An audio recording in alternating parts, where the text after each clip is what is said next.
Hello, അസ്സലാമു അലൈക്കും. സുഖമല്ല എല്ലാവർക്കും? എന്താ വിശേഷം? ഇന്നിപ്പോൾ ഞാനിതാ ചോറിനരിയിട്ട് ഇന്നെന്തോ ഒരു നല്ല നല്ല ടേസ്റ്റ് ചോറെല്ലാം കഴിക്കണം. നമുക്ക് ചില സമയം തോന്നില്ല എന്തെല്ലോ ഉണ്ടാക്കി കഴിക്കണം എന്ന്. അതുപോലെ ഇന്നിപ്പോൾ നല്ല ബീഫ് ഉണ്ടായിന്. ബീഫ് വരട്ടിയിട്ട് ഈ ഉരുളക്കിഴങ്ങ് വറുത്തരച്ച് വെച്ച കറിയും ചോറെല്ലാം ഉണ്ടാക്കി കഴിക്കാമെന്ന് വിചാരിച്ചിട്ട് അങ്ങനെ ചോറിനരിയിട്ട് അതിനുശേഷം ഉരുളക്കിഴങ്ങും തക്കാളി, പച്ചമുളക്, ഉള്ളി, ഇഞ്ചി, വെളുത്തുള്ളി ഇതെല്ലാം കുക്കറിലൊന്ന് ഉപ്പിട്ട് വേവിച്ചെടുക്കും കേട്ടോ. ഉരുളക്കിഴങ്ങ് ഒരു വലിയ ഉരുളക്കിഴങ്ങ് എടുത്തിട്ടുള്ളൂ, ഒരു ചെറിയ ഉള്ളി, ഒരു തക്കാളി, അങ്ങനെ അതെല്ലാം ഒന്ന് കുക്കറിലിട്ട് ഉപ്പിട്ട് വേവിച്ചെടുത്തിട്ട് പിന്നെ ഈ വറുത്ത് വെച്ച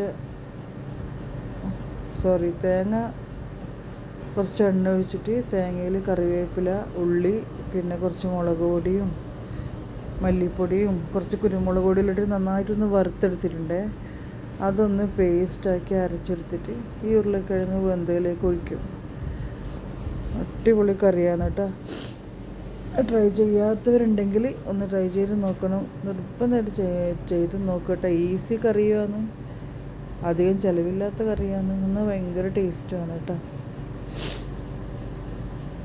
പിന്നെ ബീഫ് ഉണ്ടായെന്ന് പറഞ്ഞില്ലേ, ബീഫിൻ്റെ ഐസ് പോന്നേ ഉണ്ടായിട്ടില്ല. ഞാനെന്ത് ചെയ്ത് കുറച്ച് ഐസ് പോയതും എല്ലാം കൂടി നന്നായിട്ട് കുക്കറിലിട്ട് വേവിച്ചെടുത്ത് ഉപ്പ് മാത്രം ഇട്ട് വേവിച്ചെടുത്ത് കേട്ടോ.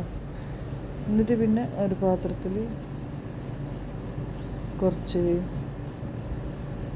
എന്താ പറയുക വെളുത്തുള്ളിയും എണ്ണ ഒഴിച്ചിട്ട് വെളുത്തുള്ളിയും ഇഞ്ചിയും ഉള്ളിയും എല്ലാം നന്നായി മൂപ്പിച്ചെടുത്ത് പിന്നെ കുറച്ച് കറിവേപ്പില ഇട്ട് കുറച്ച് മുളക് പൊടിയും മല്ലിപ്പൊടിയും കുരുമുളക് പൊടിയെല്ലാം ഇട്ട് നന്നായി മൂപ്പിച്ചെടുത്തിട്ട് ഈ വേവിച്ച് വെച്ച ബീഫ് ഇട്ട് ഇളക്കി ഒരു 10 മിനിറ്റ് നന്നായി ഒന്ന് കുറച്ച് വറ്റിച്ചെടുത്ത് സൂപ്പർ, പറഞ്ഞറിയിക്കാൻ പറ്റില്ല അത്ര ടേസ്റ്റുള്ളൊരു ബീഫ് വരട്ടിയത് ഉണ്ടാക്കി.